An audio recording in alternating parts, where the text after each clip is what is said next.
কয়েকদিন আগে ডিসকর্ডে তারা সবাই মিলে গেম প্লে করছিল।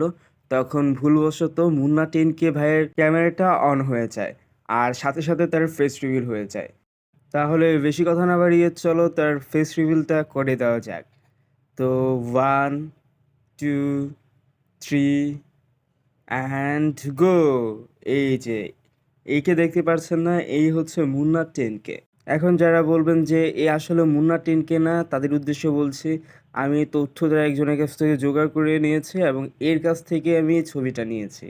তো ওই ক্ষেত্রে যদি এটা নকল হয় আমার কিছু করার নাই। তো আমি এতটুকু ইনফরমেশনই কালেক্ট করতে পেরেছি, এছাড়া এই সম্পর্কে আমি কোনো ভিডিও পাই নাই। তো তোমাদের কি মনে হয় সে কি আসলে মুন্না 10K না অন্য কেউ? আর মুন্না 10K হলেও কি তোমাদের তাকে পছন্দ হয়েছে কিনা বা তার গেম প্লে তোমার কেমন লাগে সেটা অবশ্যই বলতে পারো। আর টিল দেন বাই বাই, দেখা হবে পরবর্তী কোনো ভিডিওতে। আল্লাহ হাফেজ।